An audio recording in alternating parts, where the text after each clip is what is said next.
como todos sabem, mas é sempre bom reiterar, e eu me dirijo às senhoras e senhores que nos prestigiam com a sua presença neste seminário, nos ciclos de conferência. Também me dirijo aos internautas que nos acompanham pela rede online.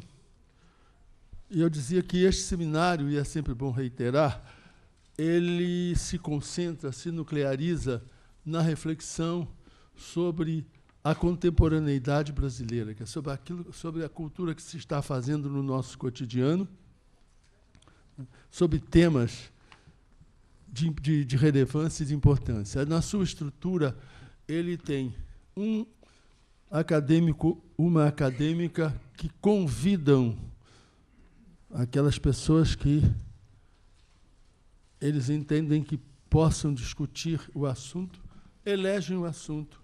Então, realmente, quem é responsável pelo Seminário Brasil-Brasil não é o coordenador geral, é o acadêmico que se responsabiliza pelo tema, pelos convites e pelos debates que aqui se fazem. A estrutura desse seminário, e me dirijo aqui aos nossos dois ilustríssimos convidados, ela permite uma flexibilidade muito grande, a critério, naturalmente, da coordenadora. Ou os participantes fazem pronunciamentos paralelos ou debatem, fica a critério da mesa. Quero também dizer que não podíamos fechar de forma mais auspiciosa, porque estamos discutindo um tema hoje de atualidade premente, que se chama Crise e Metamorfose da Democracia. Mas, como coordenador geral, acho que já excedi os limites do meu tempo e passo a palavra para a coordenadora, de fato, da mesa, a acadêmica Rosisca Darcio de Oliveira.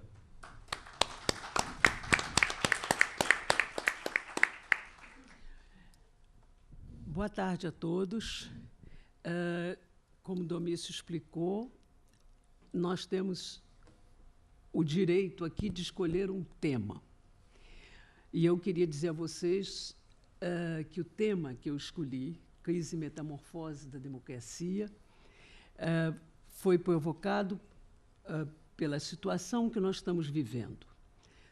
Nós estamos tendo imenso prazer hoje de acolher aqui o ministro Carlos Aires Brito e o doutor Eduardo Janete.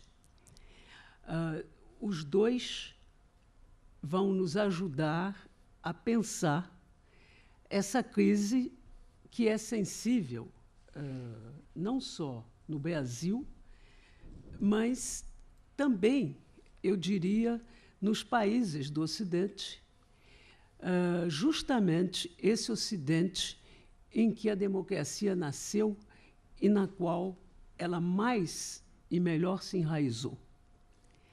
Ora, o Seminário Brasil se debruça hoje sobre esse momento de um profundo desencanto com a política, expressa, por exemplo, no absenteísmo, no voto negado, naquelas pessoas que não querem mais ir votar. Isso é um fenômeno que está acontecendo na Europa, como está acontecendo aqui. Aumenta esse absenteísmo.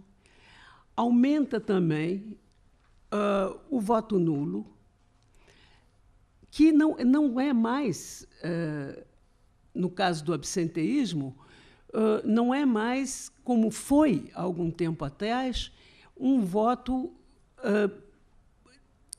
não voto devido, seja ao desinteresse, seja a uma marginalização dentro da sociedade, ou uma falta de informação que tocava principalmente as camadas mais pobres da sociedade. Ora, mudou a natureza desse absenteísmo.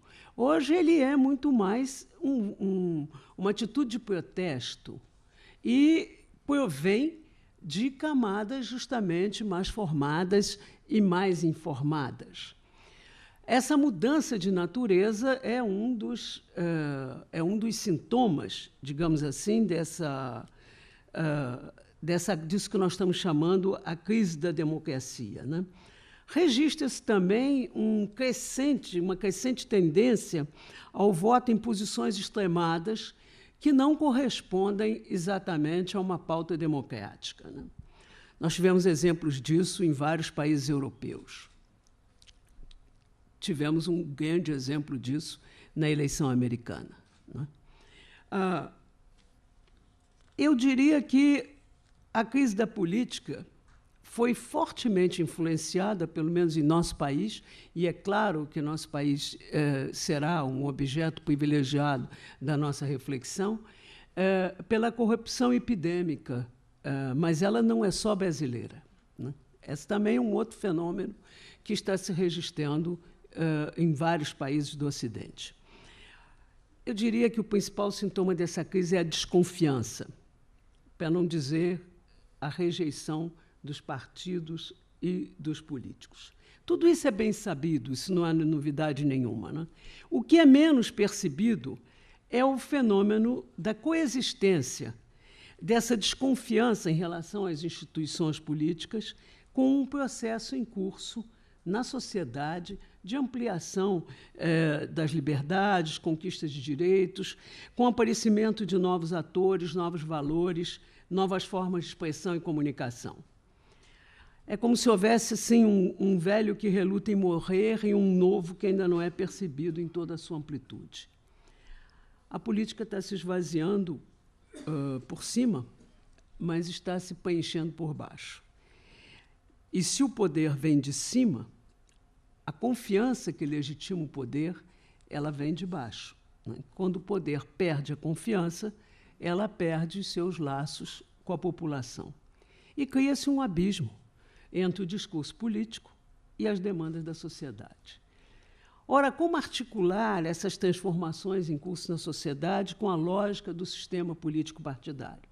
Como reinventar a política e fortalecer a democracia a partir do tecido vivo que é uma sociedade em metamorfose? Essas foram questões que ocorreram a mim, questões que me interrogam, mas certamente elas não serão as únicas questões que interessarão aos nossos conferencistas. Os nossos conferencistas terão certamente a sua maneira de abordar, como bem lhes parecer, de abordar esse momento que nós estamos vivendo, né? Eu vou pedir, em primeiro lugar, a Eduardo Janete, que apresente o seu ponto de vista.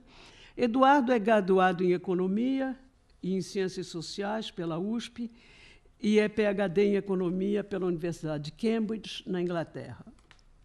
Lecionou na Universidade de Cambridge, onde permanece como professor convidado. Foi professor da FEA, da USP, tendo sido eleito pelos alunos o melhor professor da Faculdade de Economia. Tomando como ponto de partida a filosofia econômica, o professor Janete vem fazendo contribuições muito importantes ao pensamento econômico brasileiro. Seus livros repercutem muito além dos círculos acadêmicos ou simplesmente econômicos.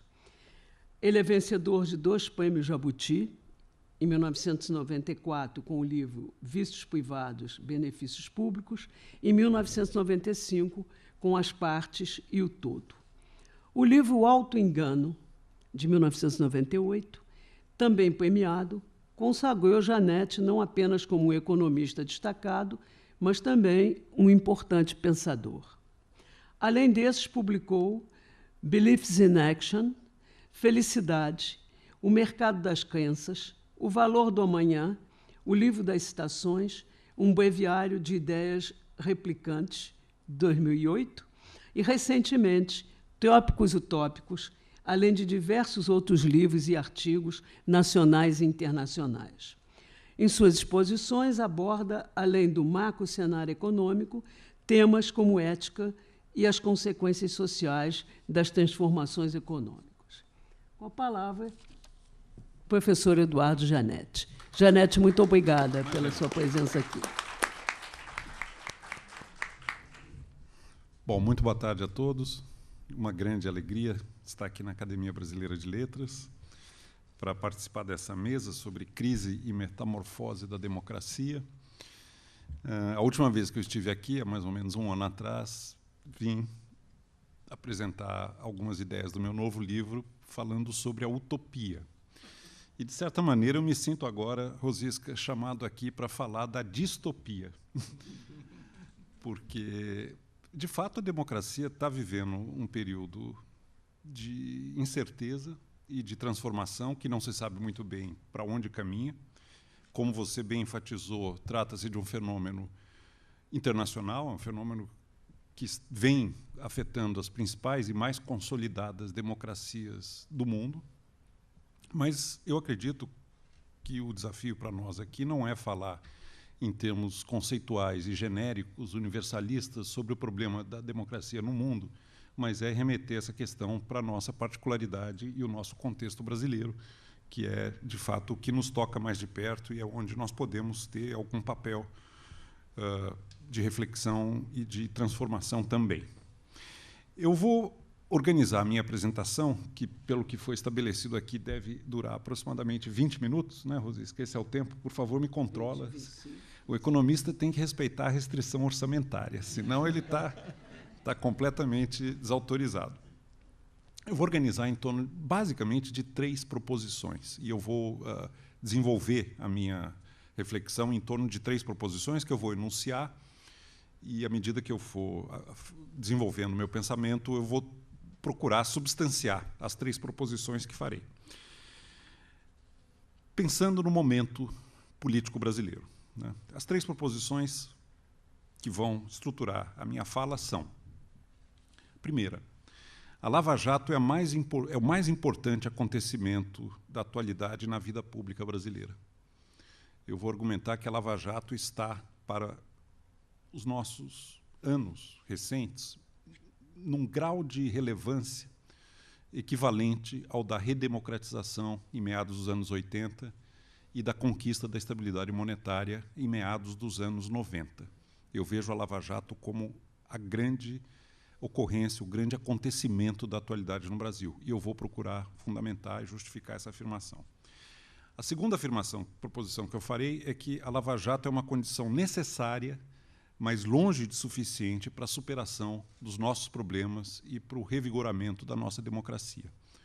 Eu acredito que ela é um passo fundamental, ela estabelece as bases e, de certa maneira, aponta o caminho, mas, por si só, ela não trará automaticamente, longe disso, a solução dos nossos problemas. Os nossos problemas exigirão muito mais do que simplesmente uma apuração, uma investigação e uma punição.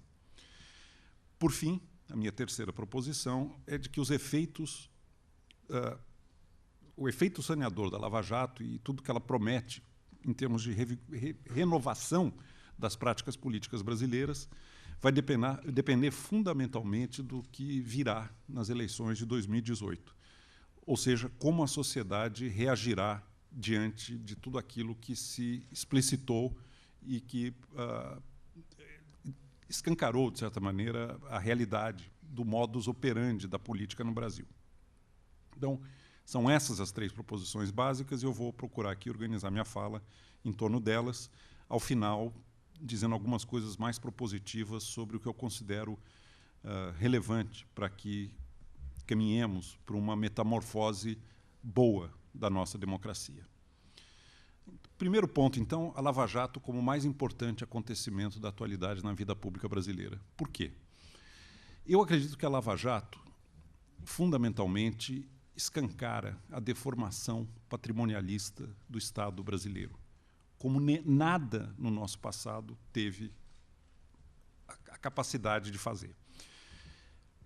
Deformação patrimonialista do Estado brasileiro não é algo recente, pelo contrário, é algo que nos acompanha desde a nossa origem, chegou ao Brasil com as caravelas, e consiste fundamentalmente numa inversão da relação entre Estado e sociedade. O Brasil como que padece de um mal de origem, que é um Estado que trata a sociedade como se ela existisse para servi-lo, e não o contrário. O Brasil começa a sua história, o ato inaugural da nossa formação, não foi uma sociedade civil que, em determinado momento, para resolver problemas de ação coletiva, precisou criar um soberano, um Estado, para resolver essas questões. Esse foi o padrão da América do Norte. Imigrantes que vieram com famílias, se estabeleceram, criaram uma economia e, em determinado momento, criaram um Estado para resolver os seus problemas de ação coletiva. O modelo sul-americano, e o modelo específico do Brasil, foi um modelo invertido, em que a coroa portuguesa chega, encontra um território a ser ocupado e inventa uma sociedade para servi-la. A coroa portuguesa, o Estado português, a metrópole portuguesa inventou uma sociedade para garantir a segurança do território e para render tributos que financiassem a coroa, que financiassem a monarquia portuguesa. O ato inaugural foi a distribuição de capitanias hereditárias e sesmarias aos parceiros do rei. O Estado é o senhor absoluto da propriedade, ele é o patrimônio, é o detentor do patrimônio, ele escolhe entre os seus parceiros no setor privado, os seus particulares favoritos, aqueles que serão aquinhoados com patrimônio, que ocuparão e que, ao ser economicamente explorado, renderá o tributo financiador da coroa. Como o Raimundo Faoro mostra, eu acho de maneira notável em Os Donos do Poder, este padrão permaneceu com muitas alterações, mas, na sua essência, este padrão permaneceu ao longo de 5 séculos da nossa história. Os governantes brasileiros agem como se a sociedade existisse para eles, e não o contrário. Eles não se colocam como servidores públicos, que são pagos por quem trabalha e transfere parte da sua renda de impostos para que eles trabalhem para resolver problemas da sociedade, mas, ao contrário, o que predomina nesse comportamento do estamento burocrático, ou do que o Faoro chamava o patronato político, o que predomina é a ideia de que o poder é o patrimônio e tudo se faz em nome da sua perpetuação. O princípio fundamental de comportamento desse patronato político, e a Lava Jato escancara isso como nada antes, é a ideia de que a lógica é uma lógica de projeto de poder e não de projeto de nação ou de país. Como se o poder fosse o grande objetivo final a ser alcançado e a ser perpetuado.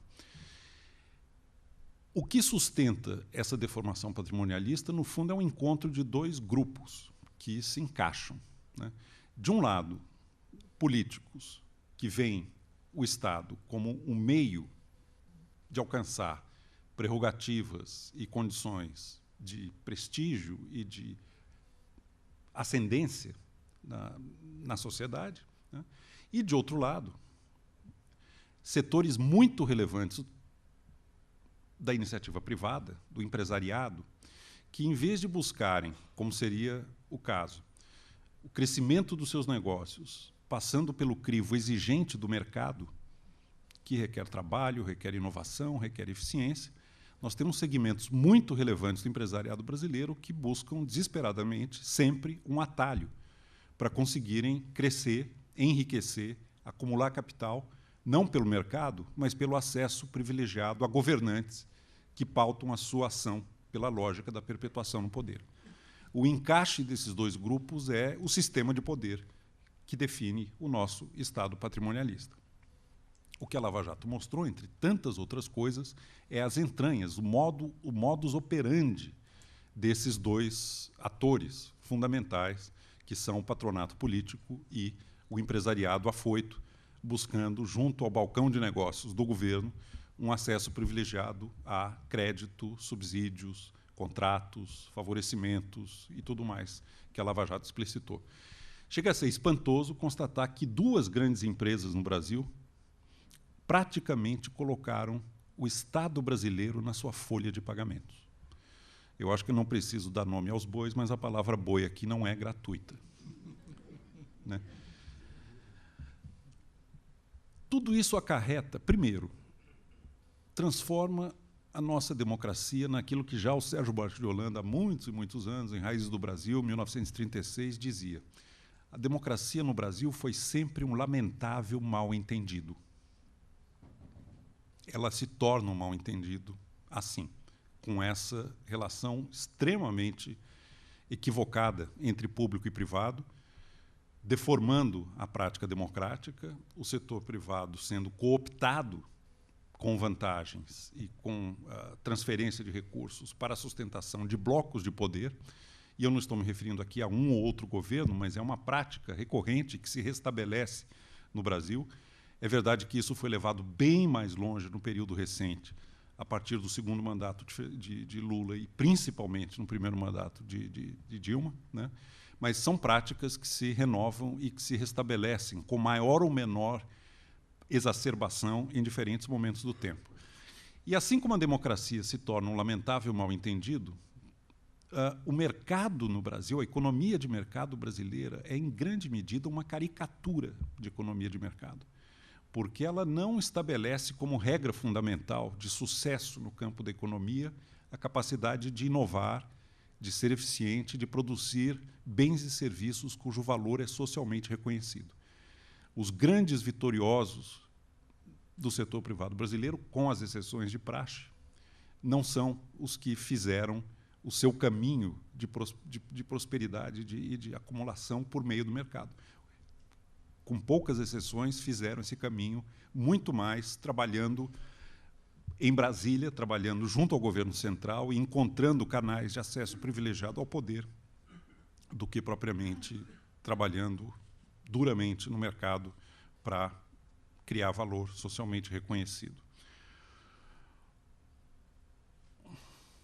Portanto, eu vejo a Lava Jato como uma enorme promessa de transformação, porque se trata, no fundo, de um escancaramento de uma realidade que estava entrevista, mas não completamente aflorada e não completamente visível, como agora está. Se tudo isso existe, é melhor saber do que não saber. O pior dos mundos é tudo isso existir e nós sequer, como sociedade civil, nos darmos conta, na plenitude, de quão grave e quão profunda se tornou essa deformação patrimonialista que nos acompanha desde a origem. Eu uso uma metáfora médica que é a de um câncer. A pior situação para quem tem um câncer é não ter o diagnóstico. Está te comendo as entranhas, está te enfraquecendo enormemente e você sequer sabe exatamente qual é o mal que lhe afeta. A Lava Jato é um extraordinário diagnóstico da deformação patrimonialista do Estado brasileiro. Essa terrível deformação que nos acompanha, segundo a qual é o Estado que se serve da sociedade para os seus próprios fins e não o contrário. Não é a sociedade que coloca o Estado no seu devido lugar como servidor e como um ente necessário, capaz de atender e solucionar problemas de ordem coletiva. Eu não vou enveredar muito mais na análise disso, porque o tempo aqui é restrito. Eu, vindo para cá, me lembrei de um verso do Shakespeare, que eu uso como inspiração: "Brevity is the soul of wit", né? A brevidade é a alma da sagacidade. Eu vou tentar ser muito breve aqui e sagaz. Mas o Estado brasileiro arrecada 35% da renda nacional brasileira em impostos, de cada R$100 de valor que nós criamos com o nosso trabalho. 35 são arrecadados pelo governo. É uma carga tributária bruta muito alta para um país de renda média, completamente fora do padrão, extremamente elevada. O Estado brasileiro, além de arrecadar mais de 1/3 do resultado do nosso trabalho, tira de nós, em média, mais de 1/3 do resultado do trabalho de todos os brasileiros em impostos. Ele tem um déficit nominal, ele gasta mais do que ele arrecada, ele gasta hoje 9% do PIB a mais do que ele arrecada. Se vocês somarem a carga tributária, 35% do PIB, mais o déficit nominal, que é 9% do PIB, vocês vão se descobrir num país em que 44% da renda nacional transita pelo setor público. É intermediada por governos, União, Estados e municípios. E aí vem a terceira e absurda constatação, que é o lado, eu diria, fiscal do Estado patrimonialista. Nós estamos no século XXI, com quase a metade dos domicílios brasileiros sem coleta de esgoto, sem saneamento. Como é que pode acontecer isso? 44% da renda transita pelo setor público e uma necessidade das mais fundamentais, elementares da vida moderna, que os países de alto desenvolvimento trataram e resolveram no século XIX, nós continuamos ainda devendo de maneira quase inexplicável. Podia entrar em outros serviços públicos, como saúde, como educação, como transporte público, como segurança, como investimento em infraestrutura, e nós constatamos que 44% da renda nacional brasileira, transitando pelo setor público, não tem a menor contrapartida que a justifique essa proporção enorme de recursos do ponto de vista de investimento e de atendimento a necessidades coletivas em áreas tão críticas para a vida moderna e para o nosso futuro, como educação, saúde, saneamento, segurança, etc. Há algo profundamente errado no Estado brasileiro, é incontornável essa conclusão. Minha segunda proposição é que a Lava Jato é condição necessária, mas não suficiente para a superação dos nossos problemas.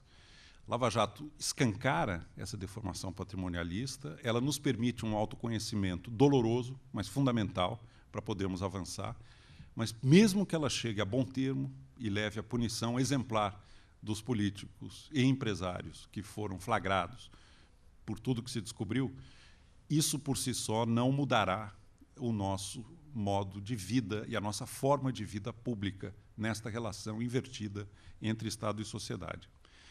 Um sistema político ele é constituído pela interação de dois componentes fundamentais: as regras do jogo e a qualidade dos jogadores. Esses dois componentes têm uma interação entre si.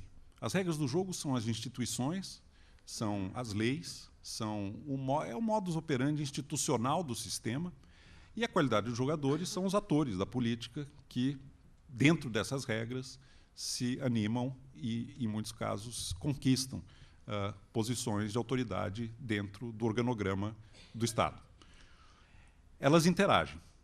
Regras do jogo mal desenhadas ou bem desenhadas, de certa maneira, influenciam o recrutamento dos jogadores, mas também a qualidade dos jogadores altera, por sua vez, as regras do jogo. Muitas vezes até para o bem ou para o mal, mas muitas vezes até de uma maneira inesperada. Nós não vamos sair da deformação patrimonialista do Estado brasileiro, eu acredito, sem passarmos por uma bastante corajosa reforma política, que altere as regras do jogo e, em alguma medida, também altere os mecanismos de recrutamento e de incentivo à participação na vida pública, na política.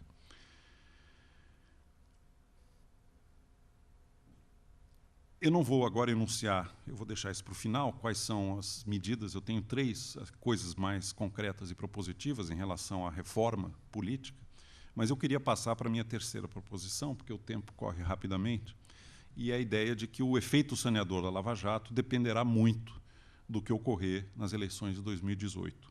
Ou seja, como a sociedade civil reagirá na democracia, na eleição, fundamentalmente, na campanha, diante de tudo aquilo que, para nossa perplexidade, espanto e até mesmo vergonha, aflorou nos últimos anos, a partir do Mensalão, mas principalmente com as apurações da Lava Jato.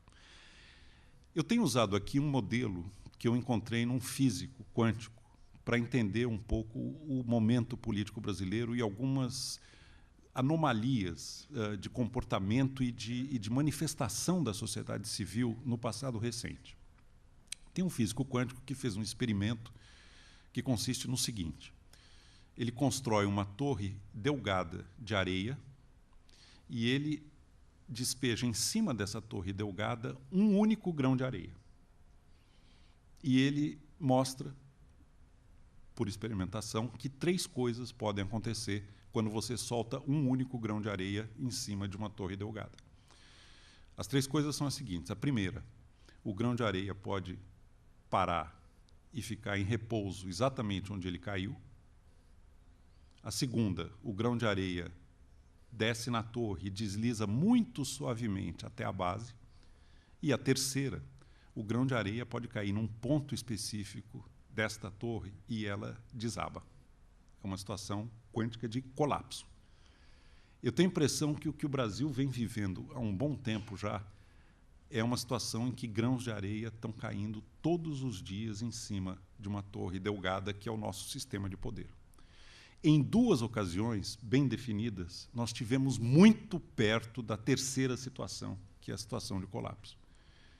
Junho de 2013, quando um pequeno acontecimento, um verdadeiro grão de areia, que era o 20 centavos na tarifa de ônibus, levou a um grande ponto de inflexão na política recente brasileira, levando o governo Dilma a ficar completamente acuado e indefeso diante de manifestações que adquiriram subitamente uma proporção inimaginável ex ante. Começou com muito pouco, ganhou muita força, levou a um quase iminente colapso de um sistema de poder, né? Eu me lembrei outro dia de uma declaração do então secretário da Dilma Rousseff, perplexo diante das manifestações de junho, declarando: como o povo é ingrato.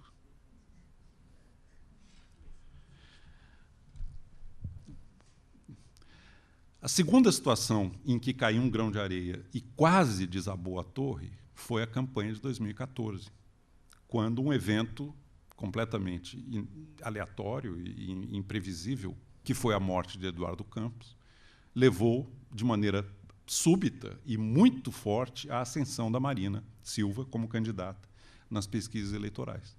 E, por algum tempo, pareceu que aquele movimento era irresistível e levaria a uma profunda e completa transformação da política brasileira, porque era um candidato completamente vindo de fora da política estabelecida e realmente o sistema político, o status quo da política brasileira se sentiu profundamente ameaçado e esteve por um triz, coisa que não aconteceu porque a reação à ascensão da Marina Silva foi de uma violência como eu acho que não se viu da redemocratização para cá. Todos aqui lembram o que foi a violência que se voltou contra a candidata Marina Silva e que acabou, de certa maneira, afetando e prejudicando enormemente a sua viabilidade, a sua competitividade eleitoral, porque o grupo em torno da Marina Silva e a própria candidata não conseguiu resistir a uma violência muito organizada e muito agressiva que se voltou contra ela no momento em que o grão de areia da morte de Eduardo Campos, né, não querendo minimizar a importância disso, mas foi um evento que deflagrou um quase colapso de um sistema de poder, de novo nos levou à iminência dessa ocorrência. São 2 ondas, essas 2. Eu acho que não foram bem compreendidas ainda pelos analistas políticos, porque são movimentos que vêm de fora do sistema político e que levaram o sistema político a uma situação de iminente colapso. Grãos de areia estão caindo todos os dias na torrezinha frágil que é o sistema político brasileiro. Em algum momento, eu acredito, isso vai ruir, isso vai desabar. É muito frágil. A quântica aqui volta porque não há nada mais caprichoso no entendimento de fatos sociais do que os fatores que deflagram uma grande ascensão de movimento popular, de indignação, movido assim, por forças que são muito pouco compreendidas e provavelmente dependem de muitos fatores de extraordinária complexidade. Mas eu tenho uma forte intuição de que nós estamos caminhando para ocorrências desse tipo. Eu me pergunto como a sociedade brasileira reagirá diante de tudo aquilo que se revelou sobre o modus operandi da política brasileira, tanto no aspecto de grupos que se apresentam como portadores de valores de esquerda e que, na prática, se revelam adeptos do que há de pior no fisiologismo e nas práticas mais indesculpáveis, né, de uso do poder público para fins estritamente de perpetuação do poder. E eu me pergunto o que virá na eleição de 2018 a partir dessas revelações. Mas eu vou avançar um passo a mais. Eu acredito que se nós tivermos um grande desapontamento do ponto de vista de cidadania em 2018 e continuarmos dentro do status quo e deste padrão corrompido, escancarado, deformado de Estado patrimonialista, ao qual se acrescentou um elemento de corrupção muito nocivo e muito venenoso, eu acredito que nós vamos, em algum momento, caminhar para uma situação de revolução no Brasil. Eu vejo a história do Brasil e eu não encontro aqui algo equivalente ao que foi a Revolução Francesa ou a Revolução Americana. Situações em que a sociedade civil derrubou um antigo regime. O Brasil parece não ter feito ainda esse movimento. Nós ainda estamos no antigo regime no Brasil. E o nosso patronato político, com as suas prerrogativas e com seu descaso por tudo que diz respeito ao uso de recursos públicos, né, e a sua completa desconexão da própria sociedade que paga as contas, né, com o seu trabalho, eu acho que nós caminhamos para uma situação desse tipo. Eu não digo isso como alguém que faz um juízo de valor e prefere que assim seja, mas eu entendo que deve haver um limite de tolerância na sociedade civil para que algo assim se perpetue indefinidamente, à medida que as próprias condições de vida também vão se precarizando e as coisas vão ficando tão difíceis e conturbadas. O lema da Revolução Americana, eu acho que não poderia ser mais atual no Brasil de hoje. No taxation without representation. Quem não nos representa não tem autoridade para nos tributar. E eu acho que uma das coisas que pode deflagrar um movimento revolucionário desse tipo é exatamente uma rebelião tributária. A tentativa de aumentar a carga tributária e continuar no padrão que nós estamos desde 88, acomodando um setor público completamente disfuncional, simplesmente jogando a conta para a sociedade por meio de tributos e novos impostos e novas taxas e contribuições, eu acho que caminha para nos levar para uma situação de revolta, rebelião tributária. Não digo isso como uma proposta, mas eu digo isso como uma análise mesmo do que pode vir. Bom, meu tempo deve estar no fim. Eu vou muito rapidamente elencar 3 pontos aqui, em grau crescente de execuibilidade, que eu acredito podem nos encaminhar, dentro da democracia, por uma correção dessa profunda distorção do nosso Estado patrimonialista. A primeira coisa é a mais óbvia, a mais gritante, é o fim do foro privilegiado. Foro privilegiado é coisa de pré-revolução francesa. Um estamento, uma casta que tem privilegium. A própria etimologia do termo privilégio já é reveladora. Prive, privado, legium, lei. Tem uma lei particular para eles. Eles não estão sujeitos à lei do cidadão comum. Gozam de prerrogativas de foro, de possibilidades de recursos e de adiamento perpétuo de julgamento e de punição que o resto da sociedade não tem. Acho que o consenso em relação a isso já está bem amadurecido no Brasil, mas não aconteceu ainda, né? Paira hoje a ideia de que ex-presidentes terão algum tipo de impunidade para a vida, por algum tipo de gambiarra institucional que será criada no devido momento para impedir que esses ex-presidentes padeçam de algum tipo de punição. Bom, fim do privilegiado é uma. Segunda, não dá para imaginar um sistema político minimamente operante e que estabeleça um jogo cooperativo entre executivo e legislativo se nós não tivermos um mínimo de estrutura partidária com previsibilidade programática. O Brasil hoje tem 28 partidos com assento no Congresso e não tem nenhum partido. Não dá para imaginar um país como o Brasil como tendo mais do que 4 ou 5 correntes de opinião relevantes que justifiquem a existência de um partido. Eu não acho que há um número mágico para isso, mas 28 partidos, e nenhum deles sendo de fato um partido, acabam criando um jogo não cooperativo entre executivo e legislativo, que tem uma dinâmica já conhecida e que se repete a cada novo governo. O executivo começa forte, com seu capital político renovado pela eleição. À medida que alguma crise acontece e ele vai se enfraquecendo, esse capital político se deprecia, vai crescendo o poder de barganha do Congresso, Os partidos parasitários vão demandando cada vez mais para dar sustentação ao Executivo no Congresso, e quando vai terminando o mandato, esses partidos parasitas já estão dando as cartas, chantageando e extraindo tudo que podem de um Executivo completamente rendido a essa situação. É um modelo de biologia política da relação entre o hospedeiro e o parasita. Quando o hospedeiro fica com o sistema imune muito enfraquecido, o parasita começa a atuar com muito mais gana e com muito mais vontade e vai extraindo o que pode.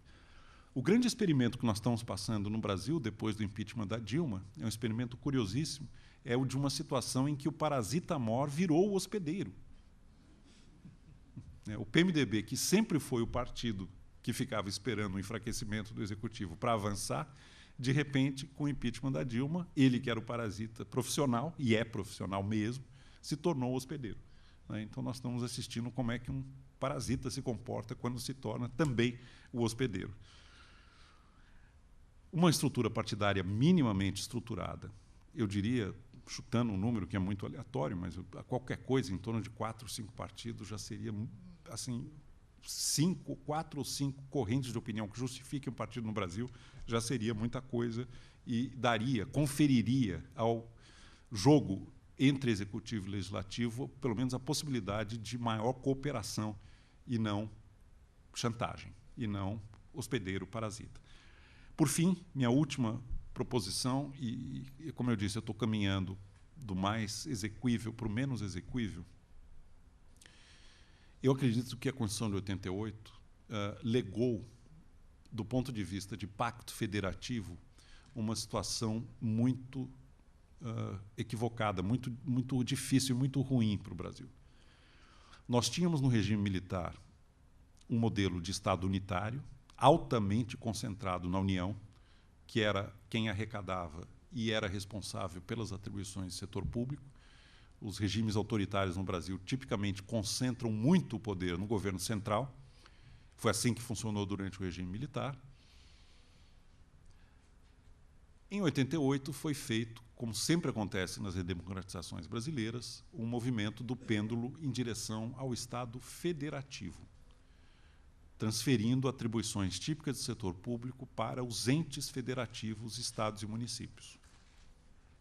Em princípio, nenhum problema.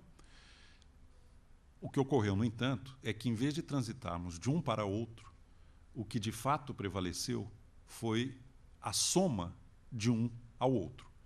Nós acoplamos ao modelo de Estado unitário, que não foi desfeito, uma nova camada de Estado no Brasil, que foi o Estado federativo, com a transferência de atribuições, educação, saúde, transporte, segurança, etc., para os entes federativos, estados e municípios. Em vez de trocar um pelo outro, nós acrescentamos um ao outro. Os 3 níveis de governo no Brasil passam a crescer simultaneamente a partir de 88. Se fosse, de fato, uma transição para Estado federativo, nós teríamos assistido, como contrapartida ao aumento do gasto líquido dos estados e municípios, a redução do tamanho do governo central. Você teria trocado um pelo outro. O que, de fato, prevaleceu foi a soma de um ao outro. A sociedade brasileira, que carregava um Estado nas costas, passa a carregar 2 Estados superpostos. E o que permitiu isso foi uma brecha deixada pela Constituição de 88, que é uma modalidade de tributação chamada contribuições. Diferentemente dos impostos tradicionais, contribuições, ao serem criadas pelo governo central, são inteiramente do governo central. Ele não é obrigado a compartilhá-las, por norma constitucional, com os estados e municípios. Resumo de uma longa história. Em 88 havia uma única contribuição, ela era responsável por 6,5% da arrecadação do governo federal. Hoje nós temos uma família de contribuições, são 5, e são responsáveis, somadas, por mais da metade da arrecadação do governo federal. O que era para ser exceção virou a regra, foi assim que se burlou o preceito do Estado federativo e foi assim que se preservou, concentrado na União, a autoridade para tributar, embora tenha sido transferida para os estados e municípios as funções e as atribuições típicas do setor público. Eu acredito que a revitalização da democracia no Brasil passa por completar o movimento rumo a um genuíno Estado federativo. Poder local. Acabar com o passeio do dinheiro até Brasília para voltar. Só vai para Brasília o que é dinheiro para financiar governo central, funções que só ele pode ter, diplomacia, segurança externa, Banco Central, órgãos reguladores, e só passa por Brasília o que é recurso para financiar a distribuição interregional. Um país heterogêneo como o Brasil, é natural que estados mais prósperos transfiram algum recurso para estados menos favorecidos. Este recurso passa por Brasília. O que não é governo central e redistribuição regional, o dinheiro não precisa, não deve ir para Brasília para voltar. A regra de ouro do Estado federativo é: o dinheiro público deve ser gasto o mais perto possível de onde ele é arrecadado. O cidadão brasileiro precisa conquistar a cidadania tributária. A hora que nós tivermos isso, nós saímos do antigo regime. O que é a cidadania tributária? O cidadão brasileiro tem que saber quanto ele paga de impostos, para onde vai e como é que volta. Nenhum de nós hoje tem a menor noção de quanto paga, para onde vai e como é que volta. 85% dos municípios brasileiros praticamente nada arrecada. Vive de mesada constitucional. Transferência da União e transferência do Estado. Você quer uma regra para destruir qualquer elemento de cidadania tributária, essa é imbatível. O dinheiro chega no município, o cidadão não sabe quanto está pagando, não sabe de onde está vindo, como está vindo e o que está sendo feito. O meu princípio é menos Brasília, mais Brasil. Eu acho que isso revitaliza a democracia. O cidadão mora no município, ele não mora na União e não mora no Estado, e é no município que ele se anima a participar e se engajar no processo político. Nós temos que ter menos Brasília e mais Brasil. Eu já estou levando um pito aqui e, como economista que tenta respeitar a restrição orçamentária, eu termino aqui, mas não sem antes citar Fernando Pessoa nessa Casa das Letras. Eu não poderia terminar sem um mínimo de erudição. O verso que mais me encantou e mais me encheu de esperança em relação ao Brasil, eu encontrei em Fernando Pessoa. E com ele eu encerro. Extraviamo-nos a tal ponto que devemos estar no bom caminho.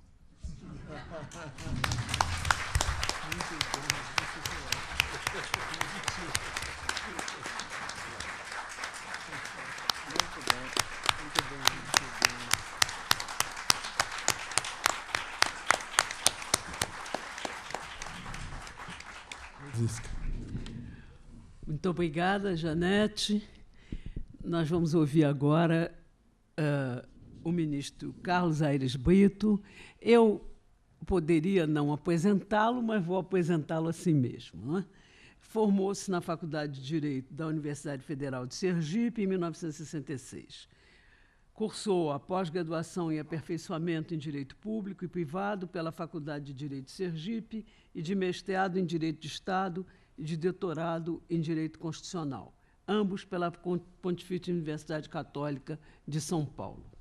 Em Sergipe, exerceu os cargos de chefe de Departamento Jurídico do Conselho de Desenvolvimento Econômico do Estado, consultor-geral do Estado, procurador-geral da Justiça e de procurador do Tribunal de Contas, além de professor da Faculdade de Direito da Universidade Federal de Sergipe e advogado militante. Foi nomeado ministro do Supremo Tribunal Federal pelo presidente da República, Luiz Inácio Lula da Silva, no ano de 2003, e presidiu essa Corte e do Conselho Nacional de Justiça no período de 19 de abril a 16 de novembro de 2012, ano de sua aposentadoria. Presidente do Tribunal Superior Eleitoral de 2008 a 2010. Publicou as seguintes obras jurídicas: Jurisprudência Administrativa e Judicial em Matéria de Servidor, Interpretação e Aplicabilidade das Normas Constitucionais, em parceria com Celso Ribeiro Bastos, O Perfil Constitucional da Licitação, Teoria da Constituição e o Humanismo como Categoria Constitucional. É membro da Academia Sergipana de Letras, Academia Brasiliense de Letras, Academia de Letras de Brasília e da Academia Brasileira de Letras Jurídicas. Atualmente, é presidente do Instituto Inovare, membro consultivo do Instituto Palavra Aberta, professor do UniCeub, Centro Universitário de Brasília, consultor jurídico e parecerista. Ministro Aires Brito, por favor, tem a palavra.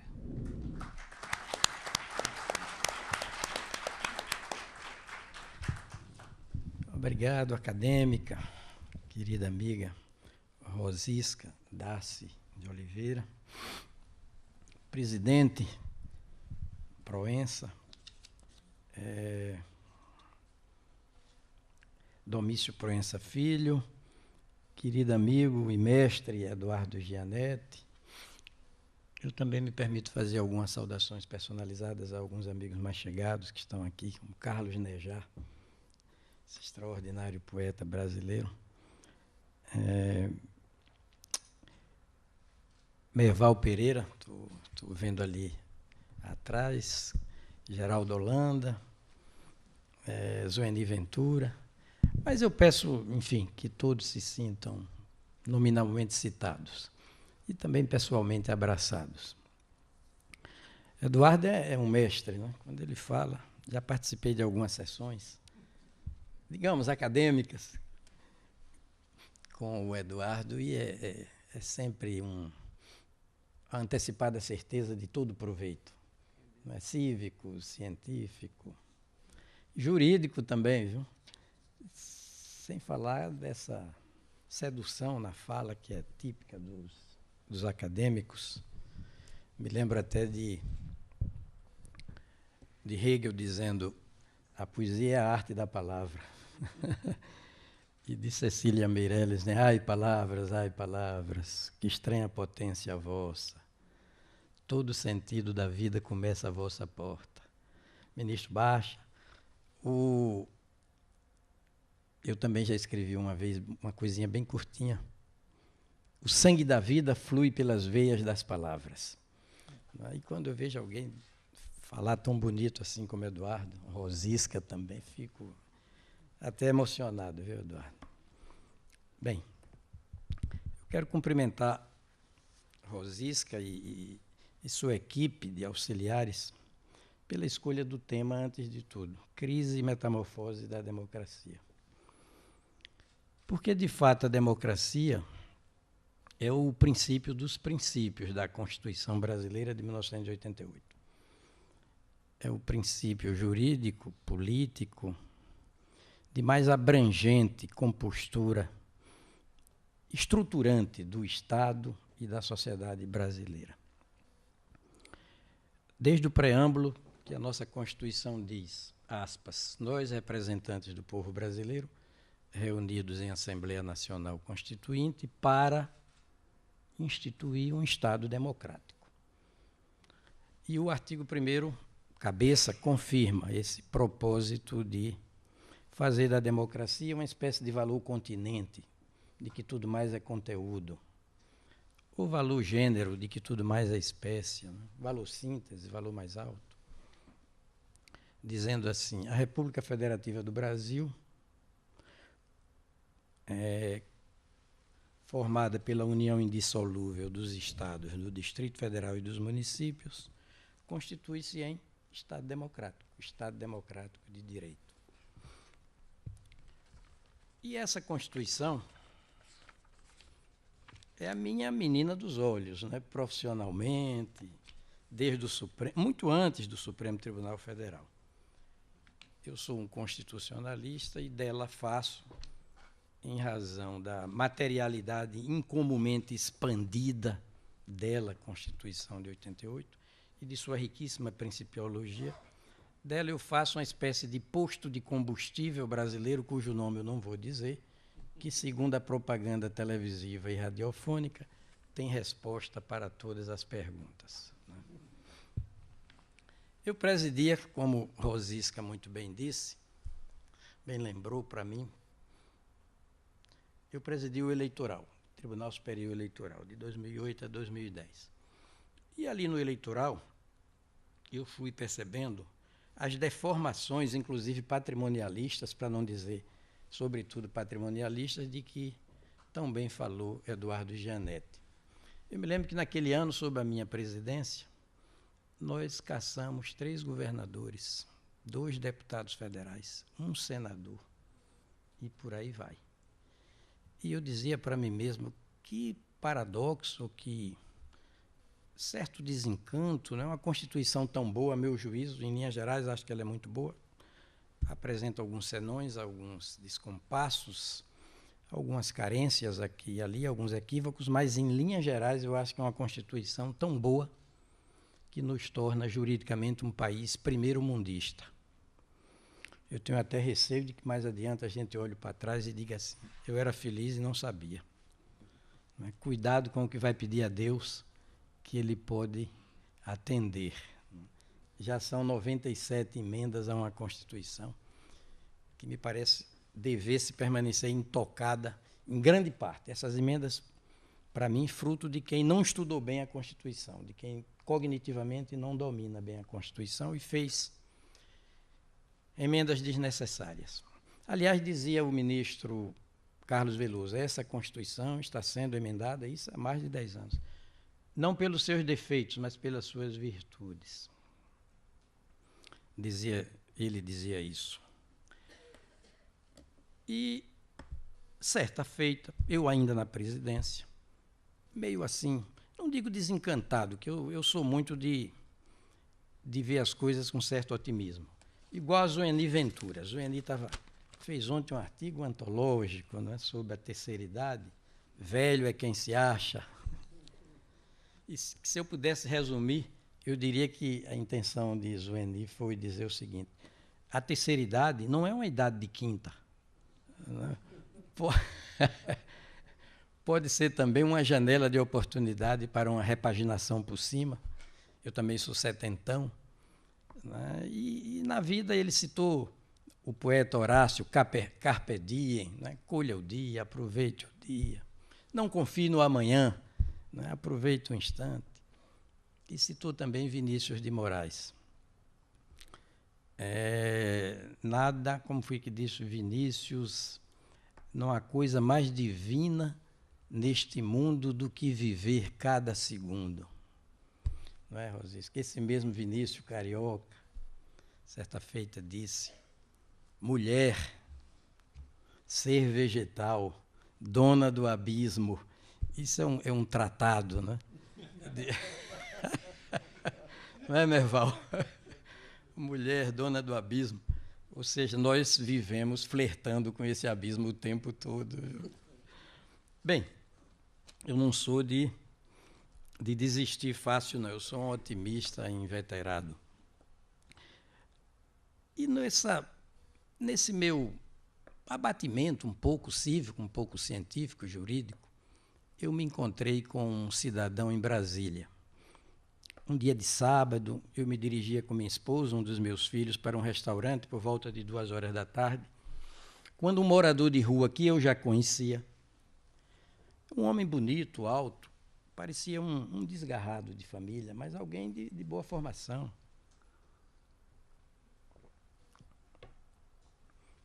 Ele me avistou do outro lado da rua. Fisicamente, ele era um misto de árabe e brasileiro. Alto. Ele disse, ministro Aires Brito. Eu olhei para o outro lado da rua. E ele disse, o homem que meteu multa até no presidente da República. Eu parei assim. 2 dias antes, nós havíamos multado o então presidente da República por propaganda eleitoral antecipada. Eu disse, esse homem é um atualizado, né? Veja que a internetização do planeta é uma realidade. O homem era um incluído digitalmente, não é? A inclusão digital online chegara para ele. Eu saudei e fui à minha destinação, fui ao almoço. Quando retornei com minha esposa e meu filho, esse mesmo homem estava ali ao lado do meu carro. Aliás, o carro é de minha esposa. E disse, ministro, como o senhor está vendo, eu estou preservando o seu patrimônio. Perfeito. Eu vou gratificá-lo. Qual não foi a minha tristeza também? Eu não tinha nada, dinheiro nenhum, nenhuma moeda, minha mulher também não tinha, meu filho também não, coisa de cartão de crédito, não é? Vicia a gente sai sem dinheiro. Eu aí meio sem jeito, disse, como o senhor está vendo, desta feita eu vou ficar lhe devendo. Ele aí olhou assim para mim, de cima para baixo.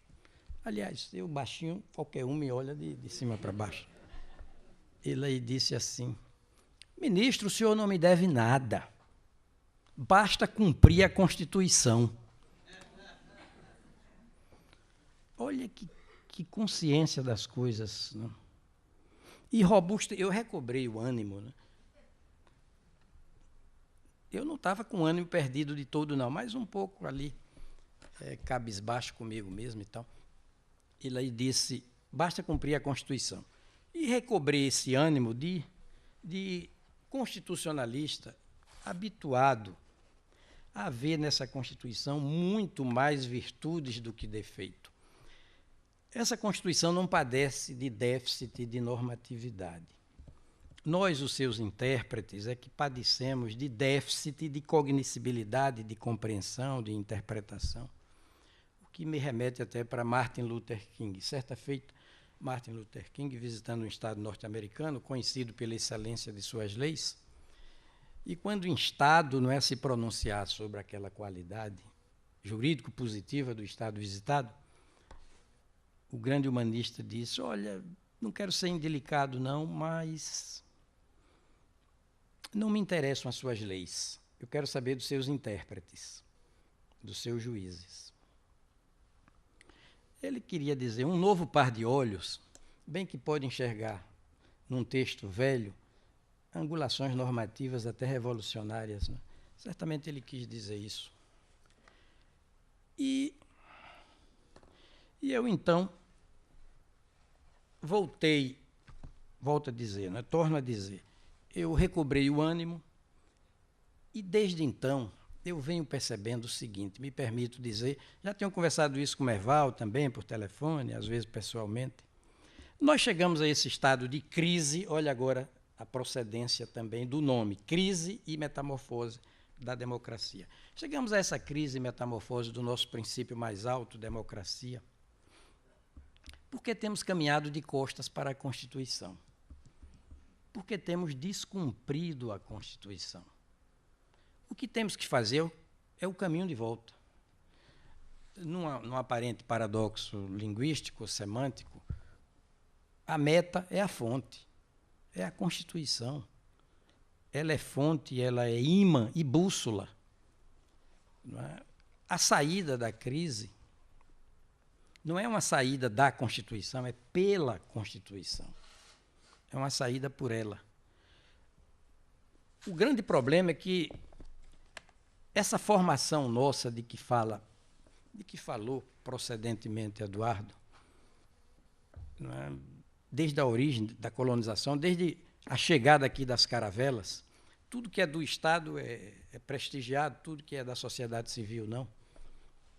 Parece que isso contaminou tanto a gente que até juridicamente nós prestigiamos muito mais o direito que o Estado faz para a sociedade do que o direito que a sociedade fez para o Estado. A nação brasileira, a sociedade civil, politicamente considerada, em sua integralidade, fez essa Constituição para o Estado. Ela não foi feita pelo Estado, em sua redação originária. Foi feita para o Estado.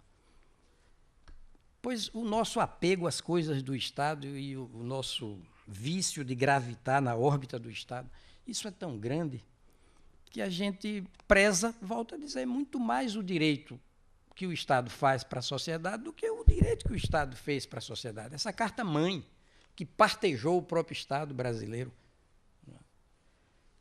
E eu me permito dizer aos senhores o seguinte, olha, nessa Constituição, tudo é entremeado. Parece que ela obedeceu a... Você falou em física quântica, viu? Eu vou falar do holismo dos espiritualistas, de Buda, de Osho, de Krishnamurti, não é? de Gandhi. Nessa Constituição, tudo é um, tudo é articulado. Partes, todos, o todo, as partes e o tudo, porque o todo ainda não é o tudo, não é? O todo é o contrário da parte. O tudo é o ponto de unidade entre o todo e as partes. Onde a gente põe a vista, encontra uma unidade. assim como a vida com V maiúsculo, essa vida que nos serve de entorno, diferente da nossa vida com V minúsculo, subjetiva, assim como essa vida coreografa o tempo inteiro a dança da sua própria unidade, porque ela trabalha com suas dicotomias e compõe essas dicotomias num ponto de equilíbrio, de unidade, quanticamente salta para um ponto de unidade. E nós também, não é? QE, quociente emocional, QI, quociente intelectual.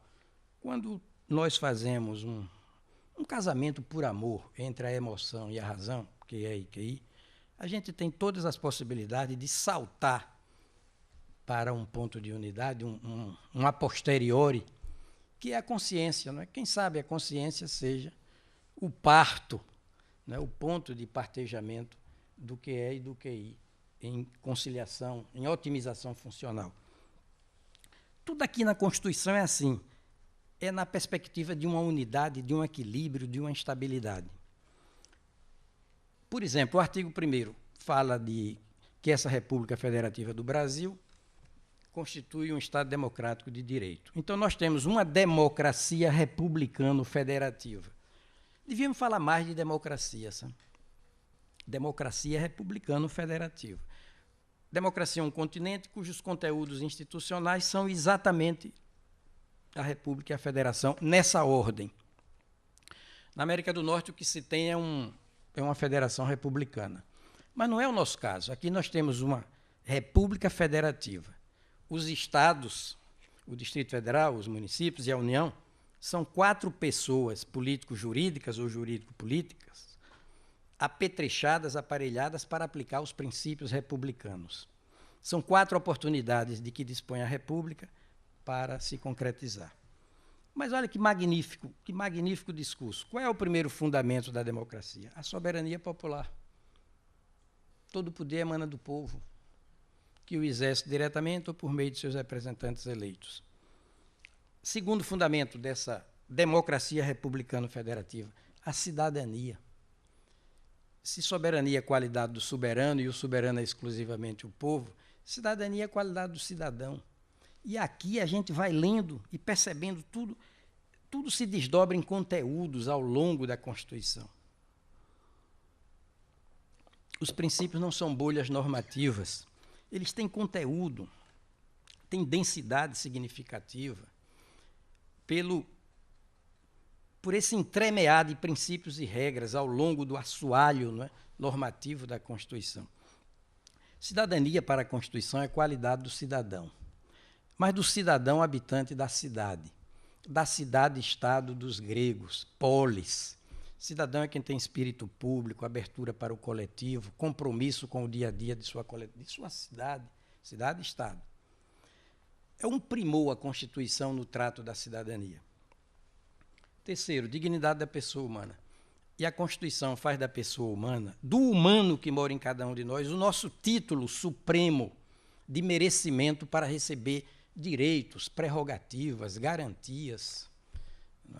O humano que mora em nós é título de merecimento suficiente para receber da Constituição o mais obsequioso, o mais reverencial tratamento jurídico. Basta pensar em liberdade de expressão. Aqui na Constituição, a liberdade de expressão é a maior expressão da liberdade. Liberdade de imprensa, não é, Merval? Em plenitude. A Constituição, lá no artigo 220, parágrafo 1º, diz é plena a liberdade de informação jornalística. O pleno é o monolítico, é o compacto, é o íntegro. Não se concilia com a ideia de frincha, de brecha, pela qual a serpente da censura prévia possa se esgueirar. Os valores sociais do trabalho e da livre iniciativa. Olha também que conciliação dos polos, tendo por ponto de unidade a justiça social. Eu não estou teorizando, não estou falando aqui, emitindo uma opinião tirada da minha cachola, da minha cabeça, absolutamente. É só ler o artigo 170. E olhem que primor de redação. A ordem econômica, a ordem da produção dos bens e serviços e intermediações mercantis, né, da conciliação de capital, trabalho, tecnologia, natureza, conhecimento, a ordem econômica fundada na valorização do trabalho humano e na livre iniciativa. Perfeito. Tem por fim assegurar a todos existência digna. Existência materialmente digna. Djavan dizia numa das músicas dele, o genial Djavan, instrumentista, né, compositor, intérprete, arranjador, sabe lá o que é não ter e ter que ter para dar. Né? Sabe lá o que é não ter e ter que ter para dar. É como se ele dissesse, o desemprego é uma dor que trinca o osso da alma. E Santo Agostinho dizia, sem um mínimo de bem-estar material não se pode sequer servir a Deus. E a Constituição avança conforme os ditames da justiça social. Olha o ponto de unidade entre o capital e o trabalho. Não é uma justiça qualquer, é uma justiça patrimonial, é uma justiça material, é a justiça social. E avança princípios que são signos da mais avançada civilização, do mais entranhado humanismo. Soberania nacional, começa por aí. Propriedade privada. Função social da propriedade. Livre concorrência para estimular a produção, a criatividade, o tino, o faro, o feeling, a coragem empreendedora dos empresários. Defesa do consumidor, defesa do meio ambiente. Não há desenvolvimento sem... O meio ambiente é elemento conceitual do meio ambiente. Redução das desigualdades regionais e sociais. E, final, busca do pleno emprego. Quando se vê 13 milhões de desempregados, a gente diz como? Isso é um caminhar na contramão da Constituição, em rota de colisão frontal com a Constituição. Busca do pleno emprego e não do desemprego. Não é tão avassalador. E uma regra de democracia interna do capital. Tratamento favorecido para as empresas pequenas e de médio porte. Ou seja, pela Constituição brasileira não existe um singelo capitalismo brasileiro. Não existe. Isso é no plano dos fatos. No plano das normas, não. O que existe é um capitalismo social brasileiro. E não existe uma economia de mercado. Normativamente, não. É uma economia social de mercado, que é o melhor dos mundos, o melhor dos cenários. É a filosofia da abundância. Eu ganho se todos ganham. É a filosofia da abundância. Eu ganho se todos ganham. O capital brasileiro precisa de mais coração, viu? E de mais juízo. Porque quanto maior o número dos consumidores, quanto maior o poder aquisitivo da população, quem é que perde com isso? Absolutamente. Um coração rodado vale muito mais do que 1 quilômetro.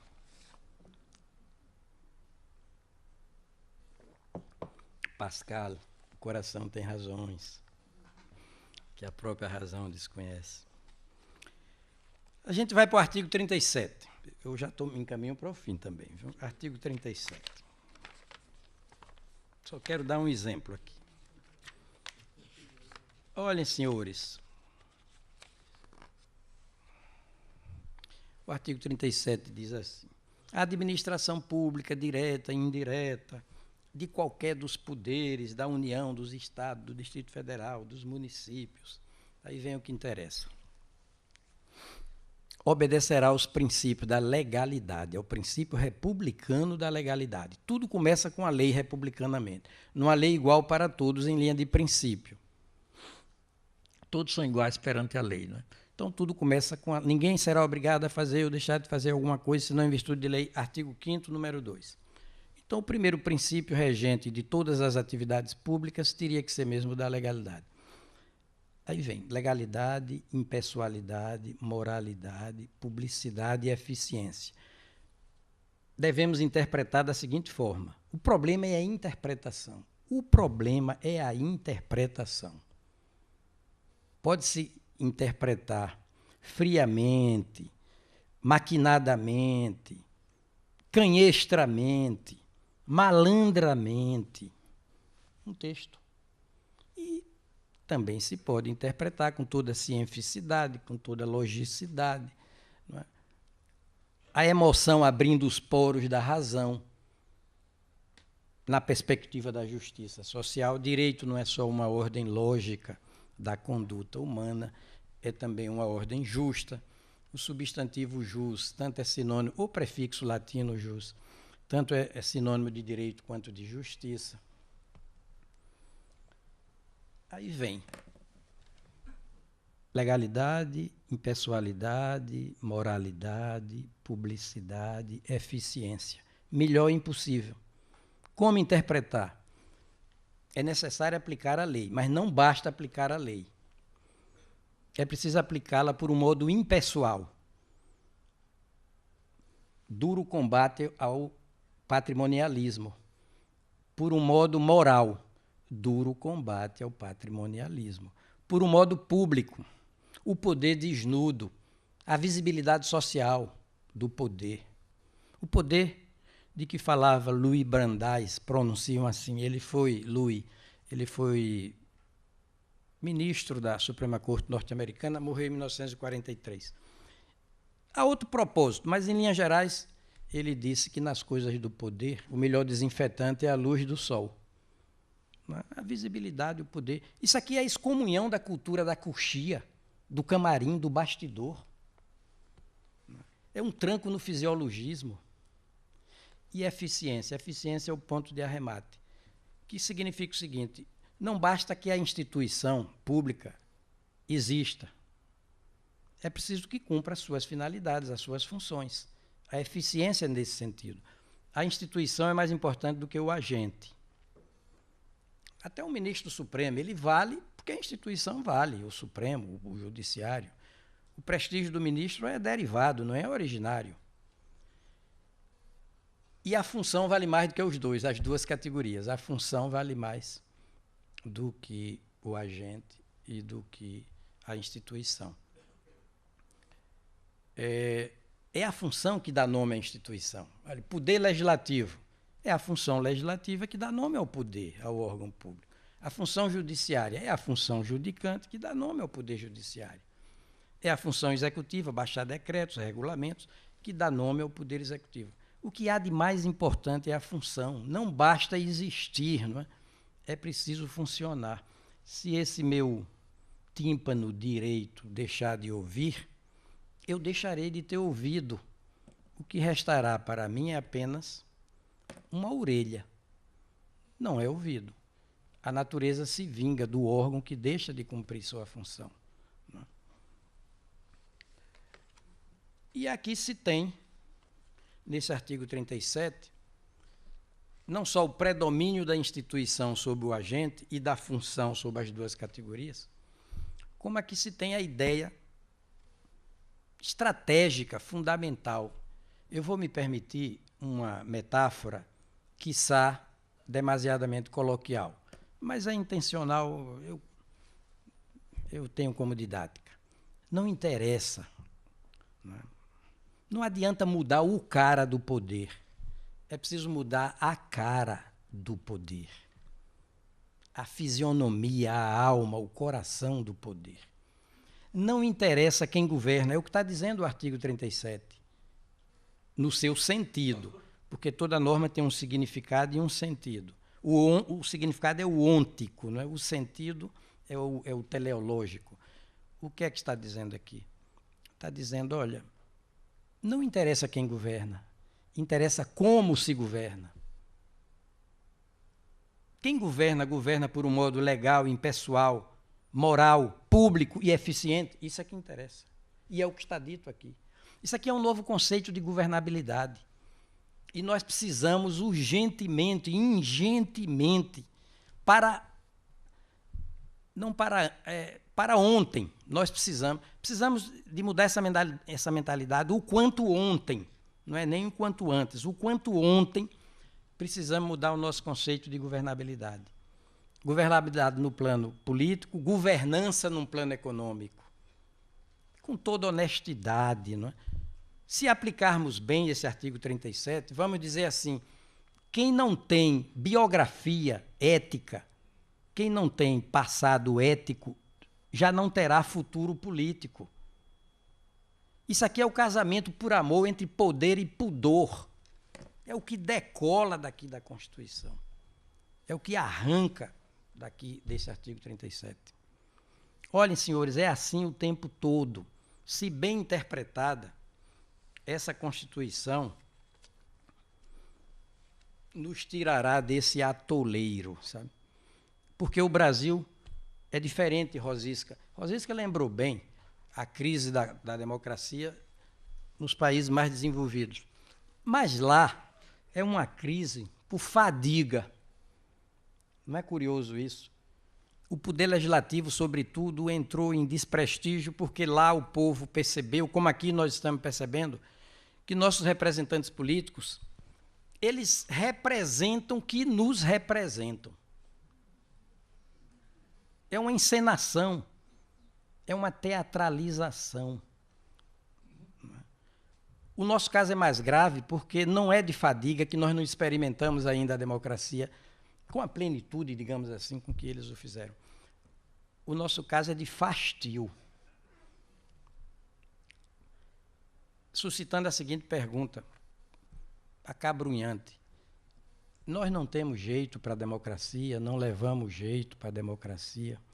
Mantemos com a democracia uma incompatibilidade visceral. Minha resposta, não é isso não.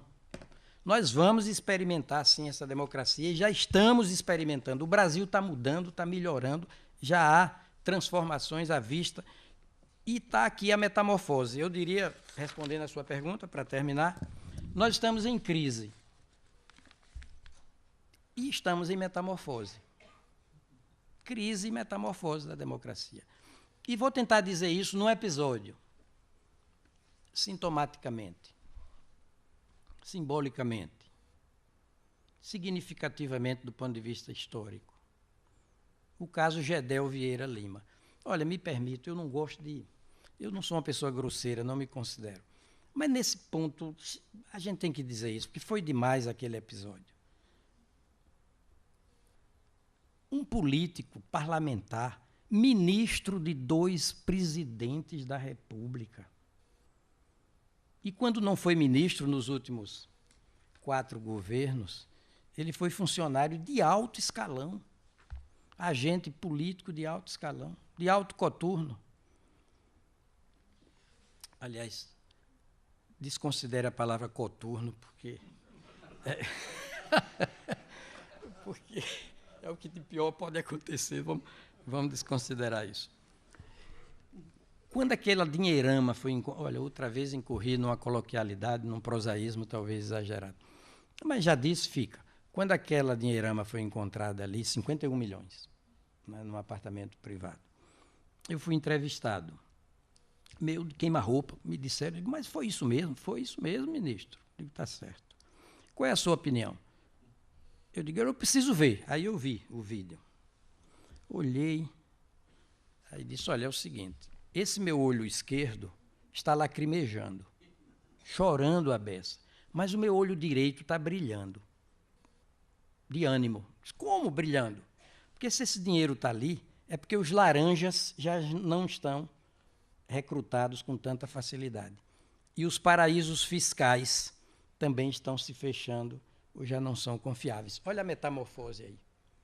Crise e metamorfose. Estamos... Rosisca, aqui, essa acadêmica notável, participou comigo de uma sessão há pouco tempo.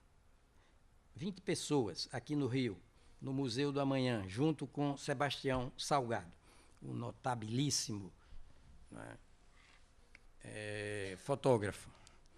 Ele, como Carlos Nejar, sabe costurar o ponto de unidade entre o universal e o atemporal, como é típico de toda verdadeira peça de arte, toda criação artística. E ali Rosisca pediu a palavra e disse, olha, essa crise do Brasil significa o seguinte, nós estamos à cata, à busca de uma identidade nacional. Não foi isso? Por cima.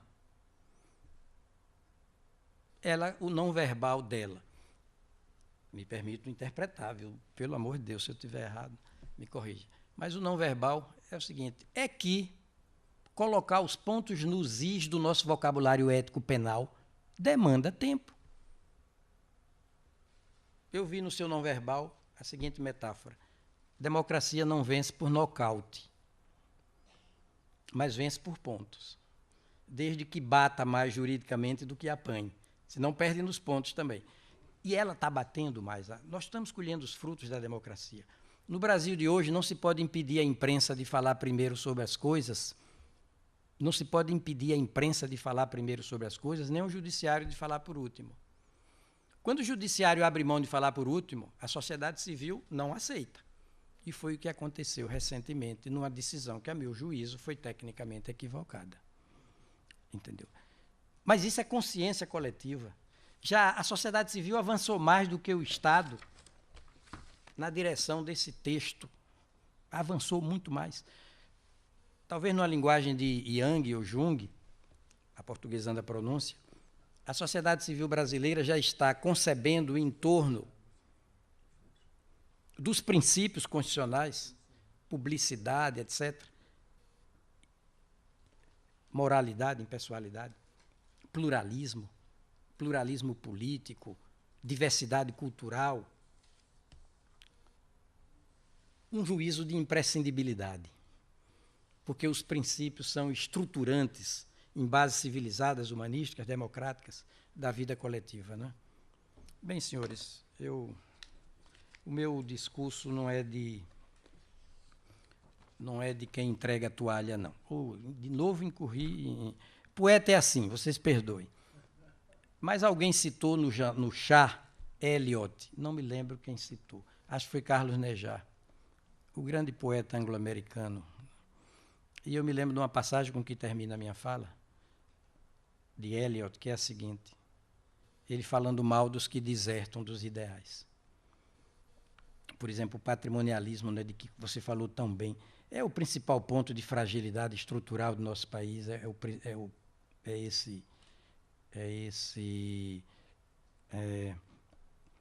patrimonialismo, que para mim tem 3 conteúdos, uma serpente de 3 cabeças, corrupção sistêmica ou, como você citou, você usou outro adjetivo, qual foi?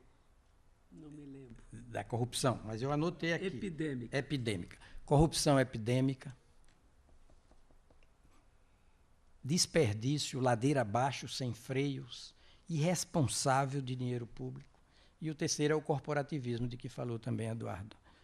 São esses 3 pontos de fragilidade estrutural do nosso país. Se nós fecharmos essas 3 torneiras, vai sobrar dinheiro. Vai sobrar dinheiro. E o fator inercial vai operar em nosso favor. As coisas vão se ajustar como que por si mesmas, se fecharmos essas 3 torneiras. Enfim, T.S. Eliot disse assim, no mundo de fugitivos, quem toma a direção contrária é quem parece estar fugindo. Nós não vamos fugir. Nós vamos encarnar a resistência democrática. E se alguém disser para a gente, você não passa de um quixotesco, de um Dom Quixote, de um romântico, de um poeta, você está remando contra a maré. Cada um de nós vai responder, pois a maré que se segure, que eu não vou desistir de lutar pelo meu país. Muito obrigado.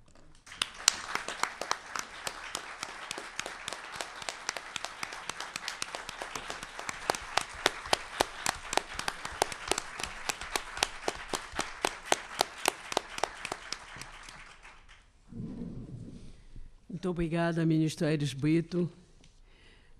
Nós tivemos aqui, hoje, 2 intervenções brilhantes que nos deixam, e eu não vou ousar tentar sintetizar essas 2 intervenções, mas que nos deixam, pelo menos,